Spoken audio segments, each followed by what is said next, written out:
Okay, so I left you off on Lamed Dalet Amud Beis to do the Mishnah, right? The top one, okay? Then there was another Mishnah on the bottom, and okay,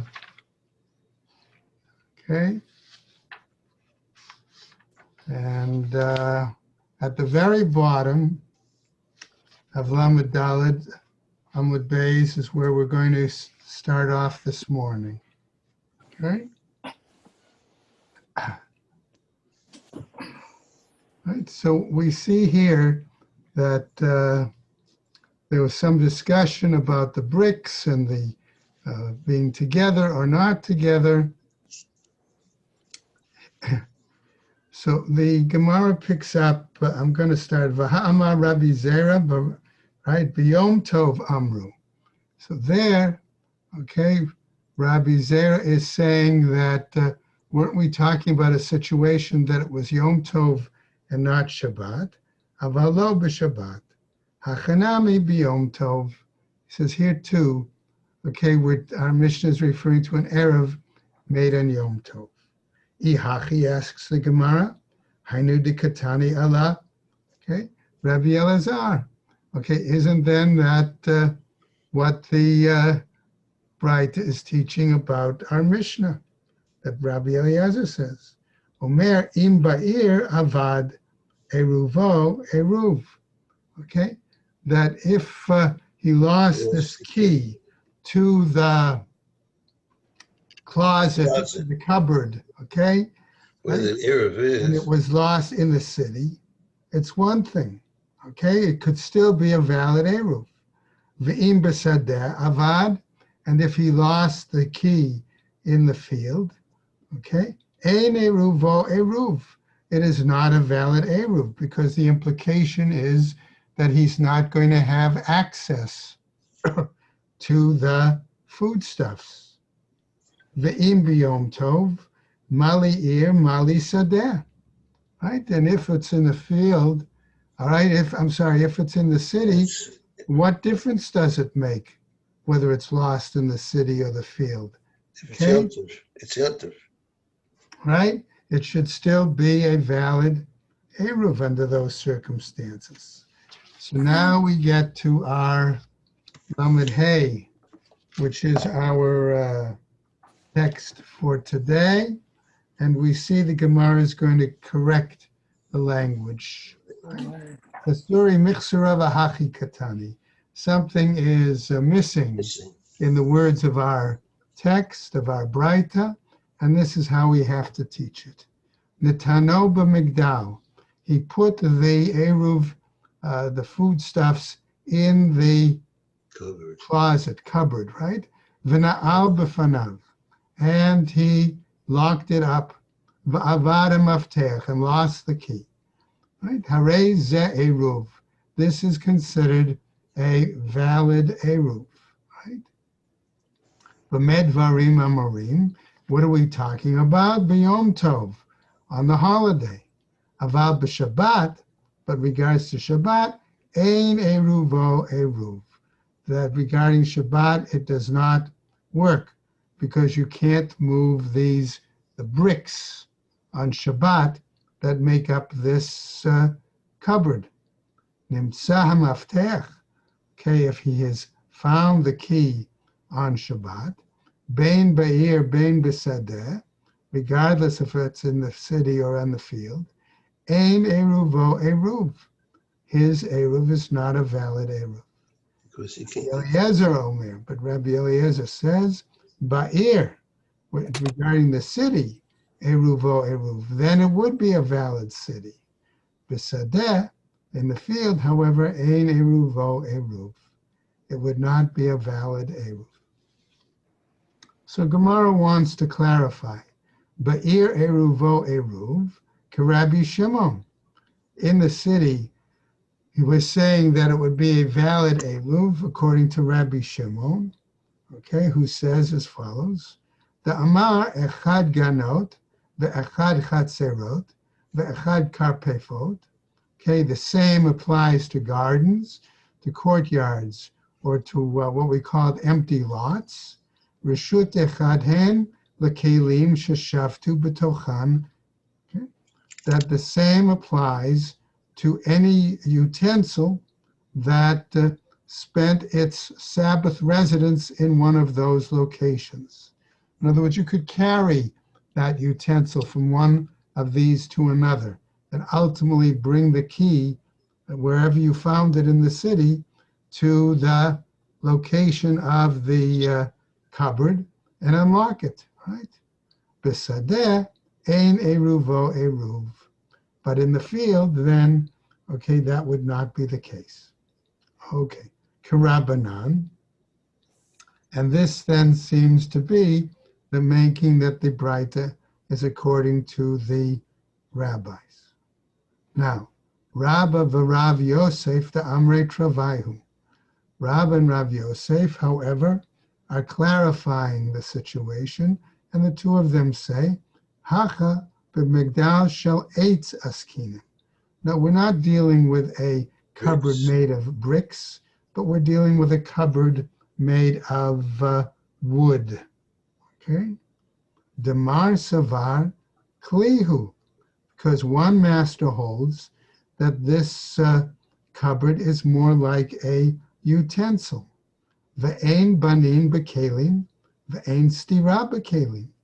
And there is no prohibition in terms of building with regards to utensils, and no prohibition of destruction regarding utensils. Umar and the other master, namely Rabbi Eliezer, okay, savar ohelhu. He considers this cupboard more like a building, right? And so therefore one would apply the Sabbath prohibitions of building and destroying.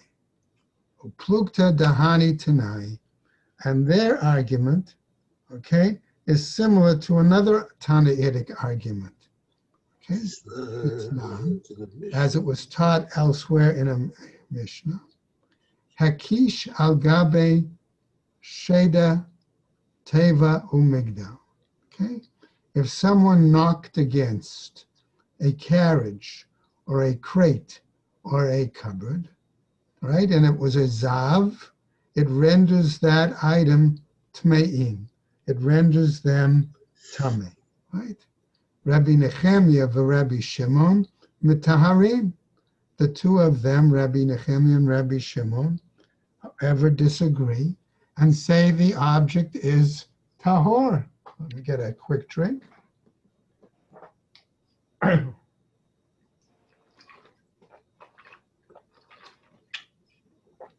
Okay.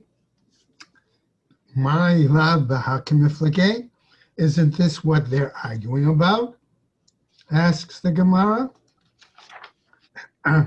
Namely, Mar Savar Klihu. One master holds that the item is a utensil. Umar Savar Ohelhu. And the other master holds that it is a building. Amar Abaye. So Abaye challenges this interpretation given by Rabbah and Rav Yosef. Vitispara. Do you really think that's the case, so to speak? Is that reasonable? Vahatanya.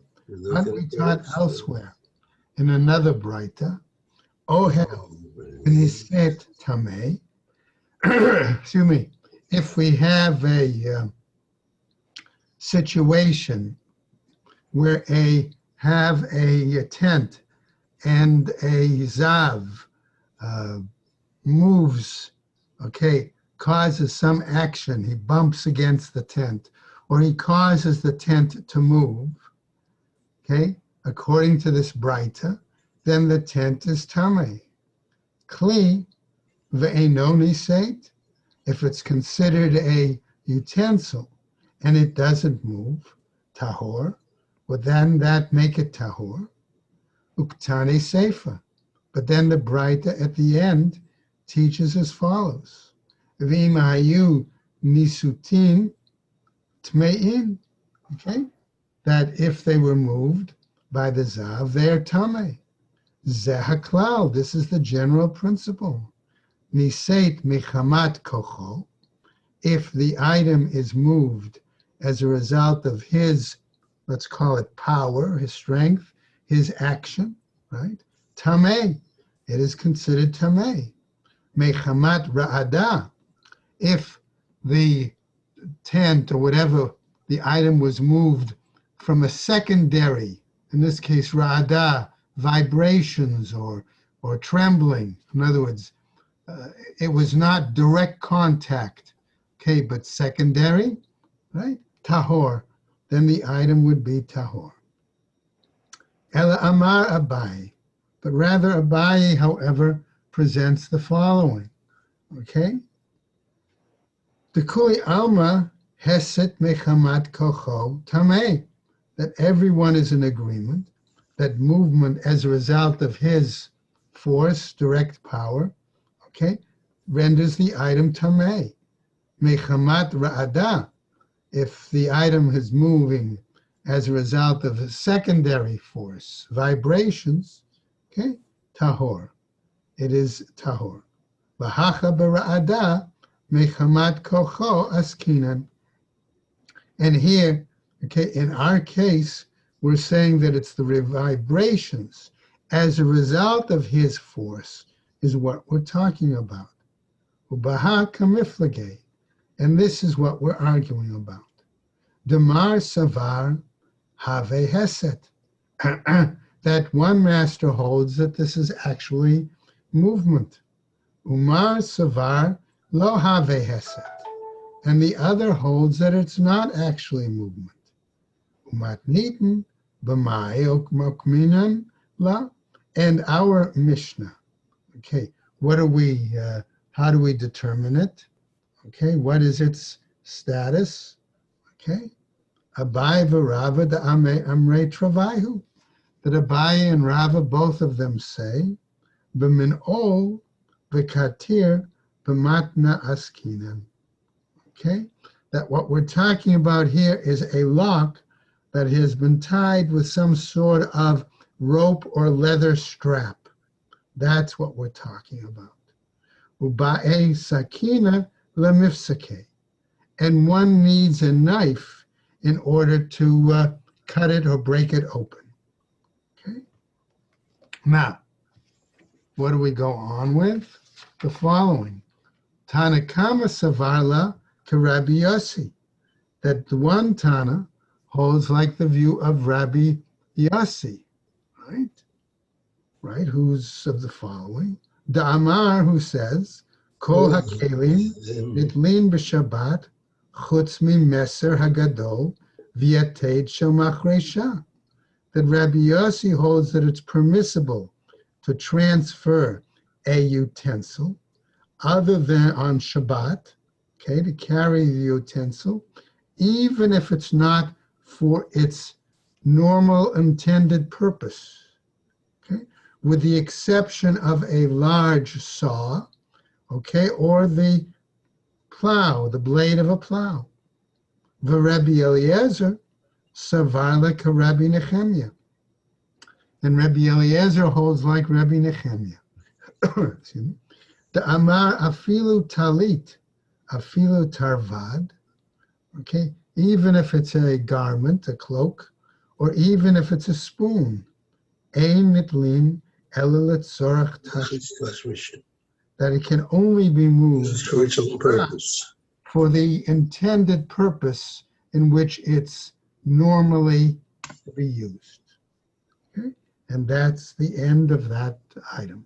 Okay, and so in this case, because the Eruv would not be accessible unless he was able to cut the man'ul, the strap or the rope of the man'ul, since the Eruv is not accessible, it's not a valid Eruv.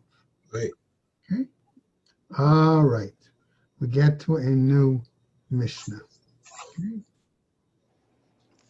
Remember, we saw a discussion of a individual putting his Eruv on a tree limb. Okay.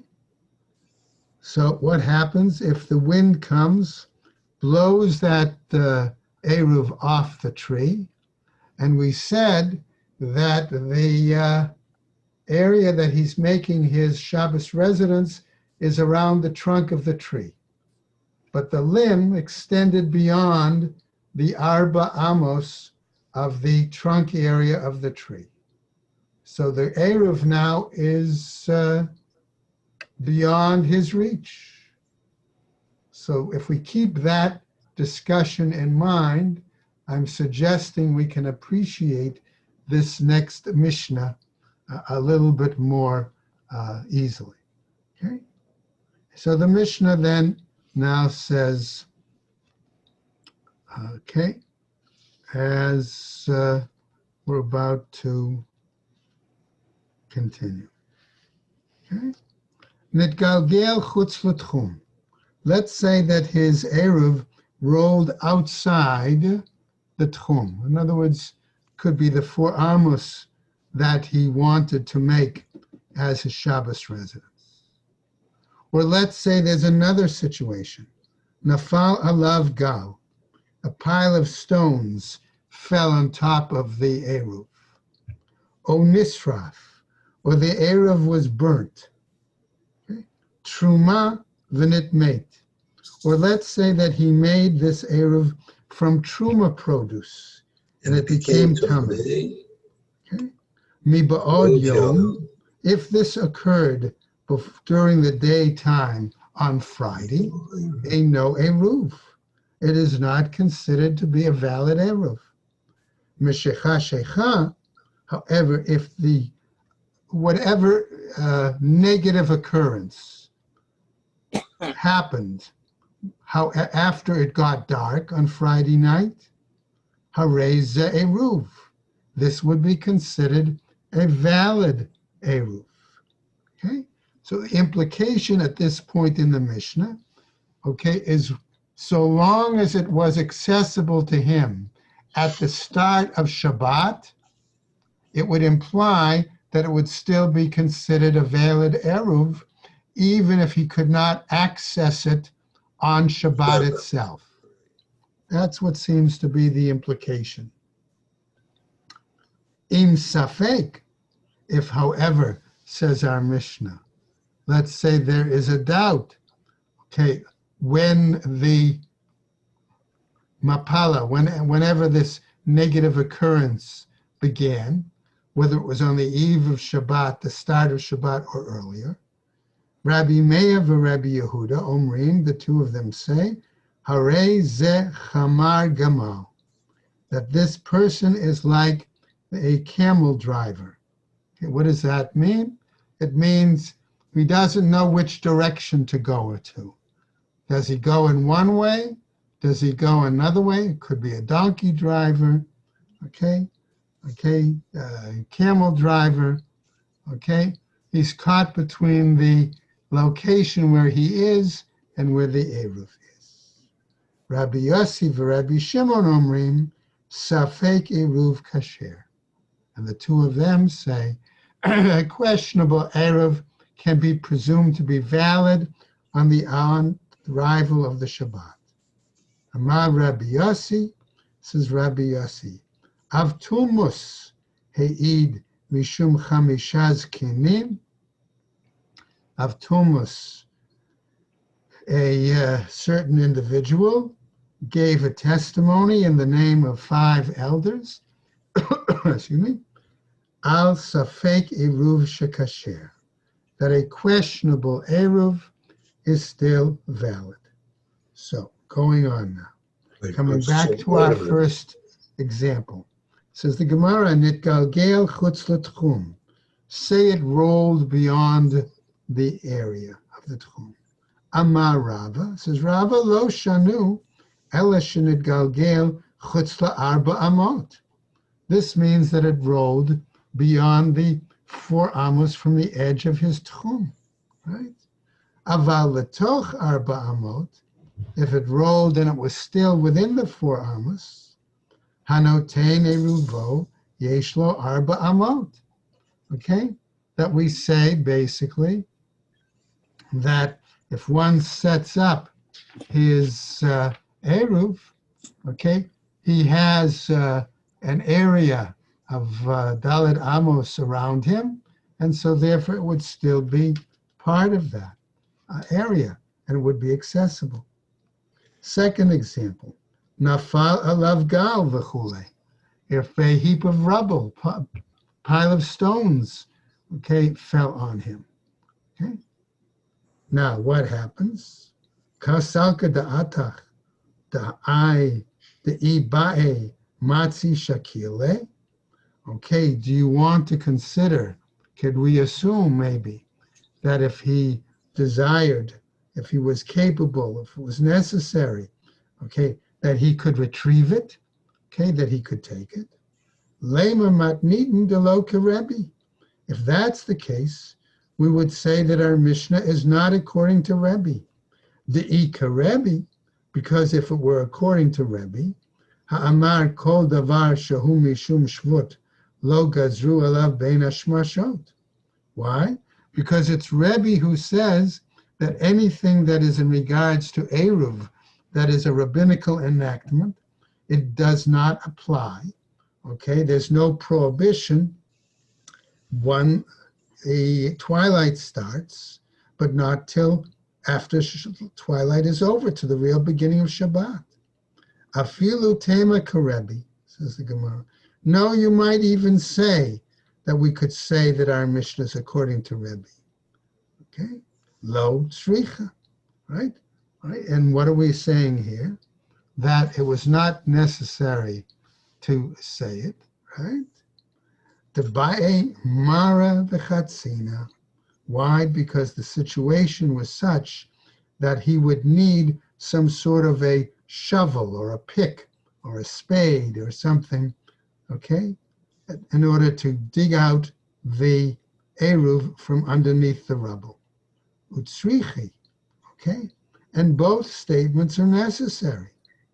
De'itana nitgalgel, because if we had only taught the example of the eruv rolling away, mishum delita gabe, because it's not then, let's say, nearby him, it's easily accessible to him. Aval nafal alav gal, but in a situation where the rubble fell on it, de'iti gabe, okay, where it might be still accessible to him, close by him, ema lahave eruv. I might say there that it could still be a valid eruv. Ve'itana nafal alav gal, and if I had, I'm going to say, only taught the part of the Mishnah that said that the rubble had fallen upon it, okay, mishum de michsei, because it's now covered, okay, and therefore I might say, therefore it's not accessible to him. Aval mitgalgel, but if we simply had rolled slightly beyond the tchum, zimnin da'ate zika, perhaps there are times where there might come a wind, umaitele, and the wind would blow it closer back in to the Dalit Amos. Ema lahave eruv. I might then say that it would then be a valid eruv. Tzricha, and therefore I needed both cases, both examples. Okay, let's get to another case that the Mishnah brought. Onis raf truma, onis raf, or it got burnt. Okay, truma v'nit made, or the eruv was made from truma and it became tameh. Lamali, why do I need all this? Asks the Gemara. Tana nisraf. Simply teach the example of this if it got burnt, right? And what happens as we go over to the next Amud, right? Lo diacha kochoda Rabbi Yossi. That would then tell me the extent of Rabbi Yossi's opinion. Excuse me, that a doubtful eruv might still be considered valid, right? Tana truma v'nit, or teach the fact that it said truma and it became tameh. Lo diacha kochoda Rabbi Meir, to teach Rabbi Meir's opinion.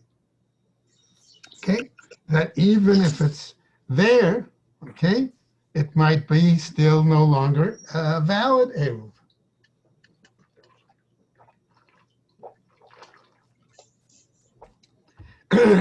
Sorry.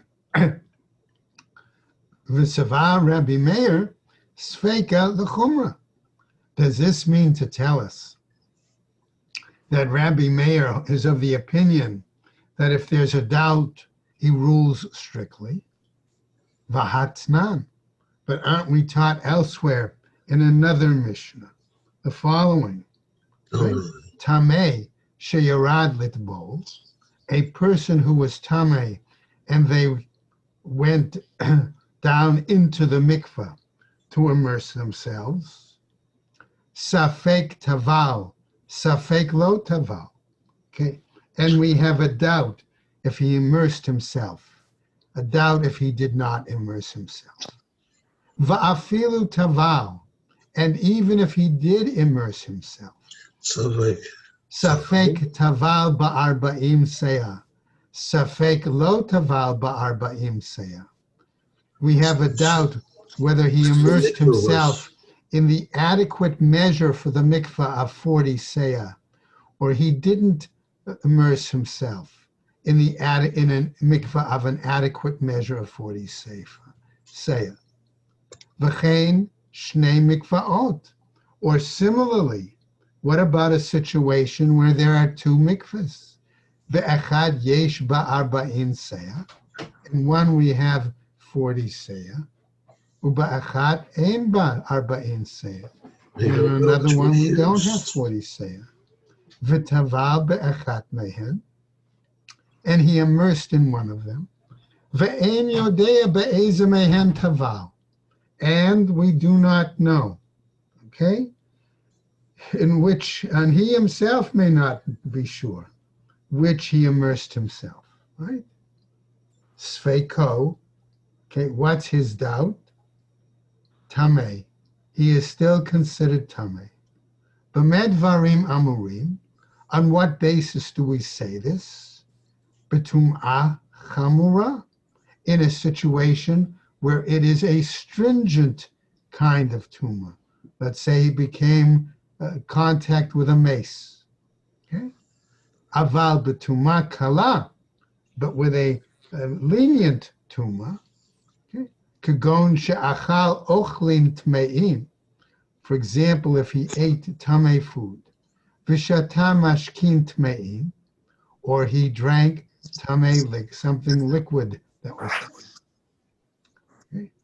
V'hacha b'rosho v'rubo b'mayim she'uvin, or right, v'haba, I'm sorry, right, or his head and a greater part of his body was immersed in mayim she'uvin, in drawn water, okay?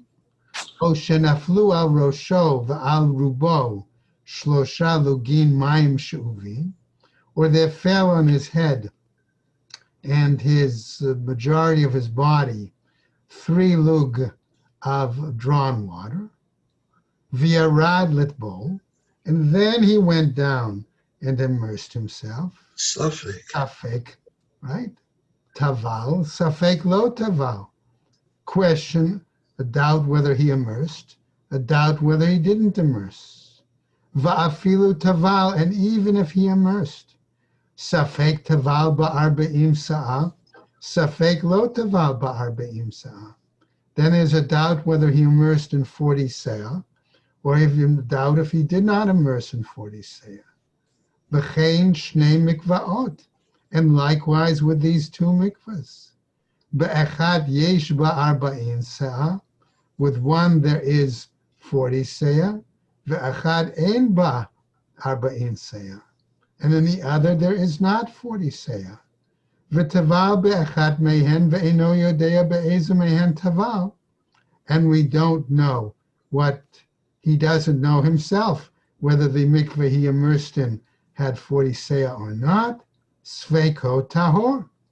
In this case, because of his doubt, we assume he's going to be tahor. Now, it's a long breita, right? But what is this trying to come to teach us? Rabbi Yossi mitameh. In this case, right, Rabbi Yossi is going to say that he is tameh, right? Kasava Rabbi Meir, Tchumin deoraita ninhu. Why does he say this? Because according to the Mishnah, okay, it's a stam, therefore it's according to Rabbi Meir, and he therefore says that these tchumim, these limits, if you will, right, okay, are Torah mandated, right? V'sava Rabbi Meir, and therefore Rabbi says you rule strictly. So the Gemara asks, V'sava Rabbi Meir tchumim deoraita? Does Rabbi Meir really hold that tchumim are a biblical mandate? V'hatnan, but here aren't we also taught in another Mishnah, Im ein yachol lahavli o bazo, okay, Amar Rabbi Dustai, Bar Yanai, Mishum Rabbi Meir. Okay, so we're taught here, okay, in this case, okay, that if he can't cross a valley or an area that's too wide, okay, what's the situation? Amar Rabbi Dustai, says Rabbi Dustai in the name of Rabbi Meir, Shamati Shemikdarin Baharim. I learned, he says, that you measure it in terms of a situation that as if we go not on the vertical of going up a mountain, but as if you go through into the mountain. Okay? In other words, and that's how you measure the tchum. Right? So the Gemara says, Ve'isal gadata, right? Tchumim deoraita.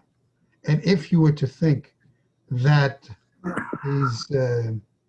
these limitations, these tchumim, were Torah mandated, mi makadin rayim, is it possible that it would be permissible to say that you go as if you pierce into the mountain and not the entire vertical distance?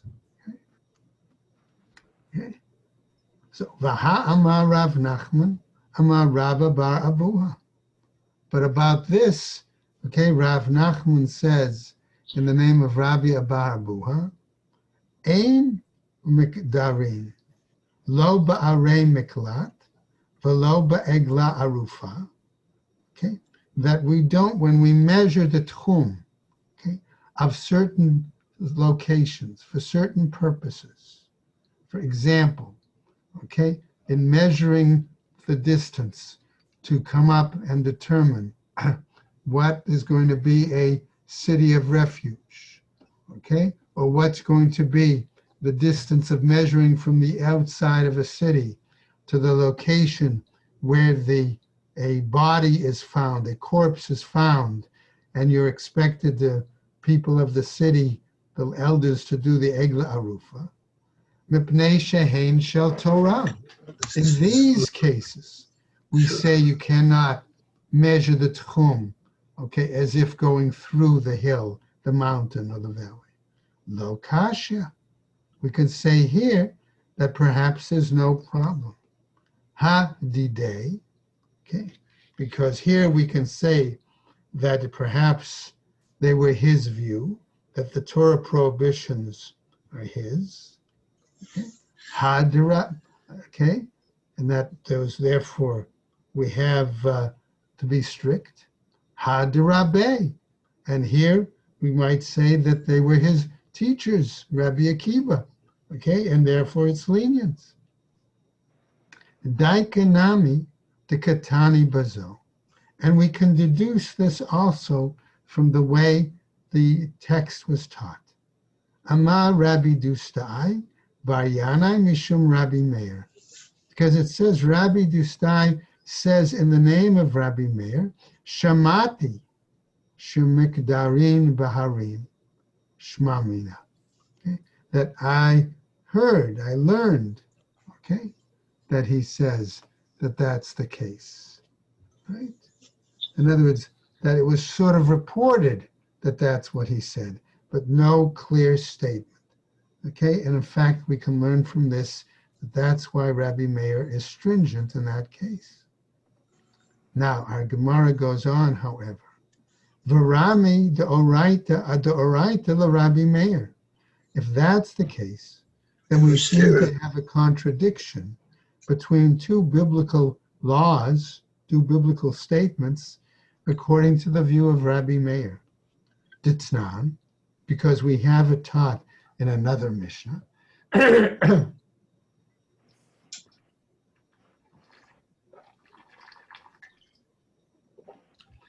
The following. Naga be'echad balayla. Let's say that there are two people sleeping in one bed, and person X happened to touch person Y during the night. But what happens is he wakes up, X wakes up the next morning, and he discovers, okay, that person Y is dead. Okay? And so the implication is the following, says our Mishnah. Ve'eno yodea im chai im meit.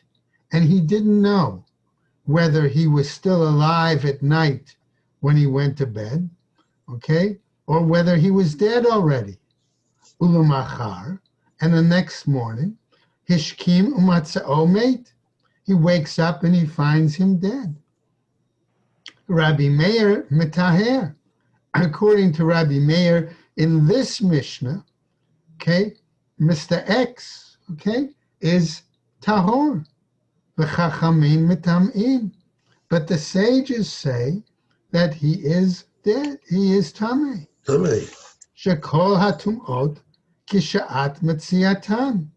Because the sages hold that the status of tuma is based on the time of discovery. It's discovered. Amar Rabbi Yirmiyah. So now we see as follows. What happens? Says Rabbi Yirmiyah, Mishnatenu, Shaya aleh sheretz kol bein hashmashot. Okay? According to Rabbi Yirmiyah, we could make this parallel between this case and another case. Namely, let's say we find a sheretz on some grain, but we don't know for sure, okay, what's going to be the status of the grain because we don't know when the sheretz died. Okay? So on what basis can we make a chazaka? Can we say that there's a chazaka, a presumption, that the sheretz was alive earlier, and therefore, okay, that somehow it's only dead now, so therefore the grain should be viable? Or just the opposite? Do we make the presumption that the sheretz died the night before? Applying the same parallel to the issue of the corpse, right? Ihachi, Baha, Lema Rabbi Yossi, Safek Eruv Kasher. If that's the case, is it possible to say that how is it then that Rabbi Yossi says that a questionable Eruv is still valid? Okay?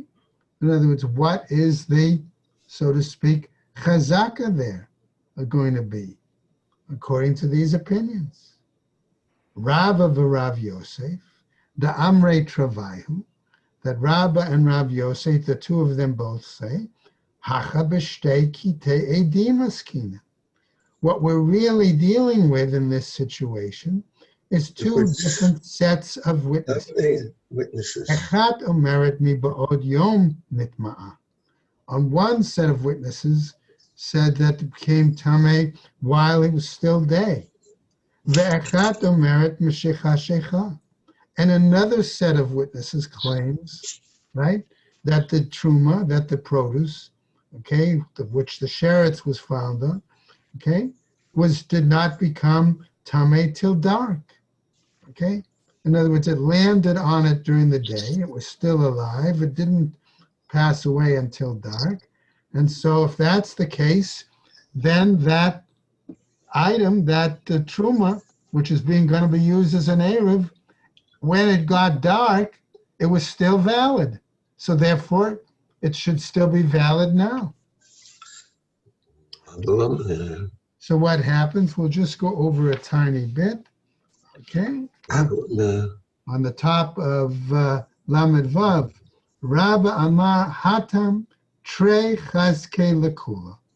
Rava argues here that we have two examples, two presumptions that allow us to decide for leniency. Okay? Vahacha chada chazaka. And in the other case, okay, we only have one presumption that allows for leniency. Okay? All right? And that's not sufficient enough for Rabbi Meir to allow to rule lenient. Okay? In these difficult testimonies.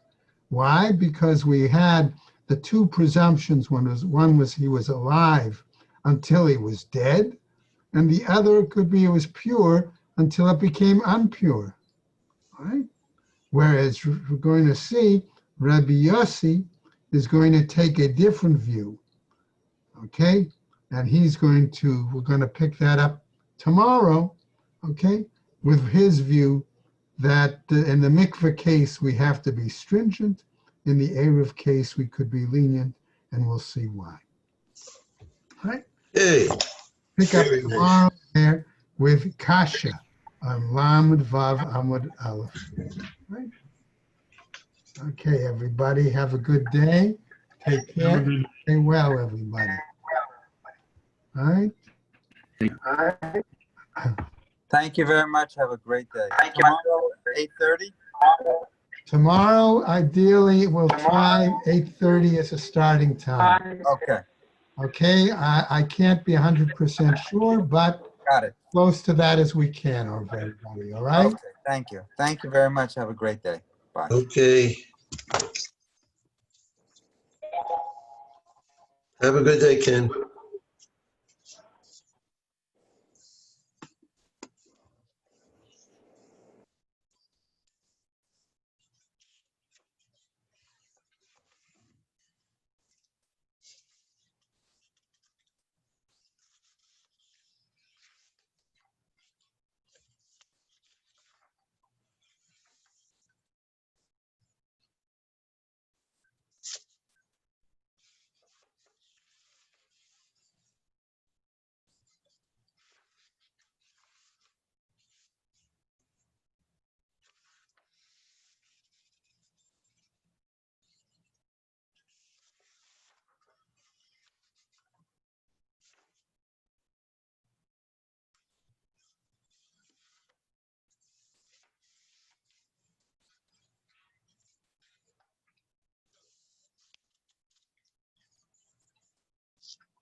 Okay.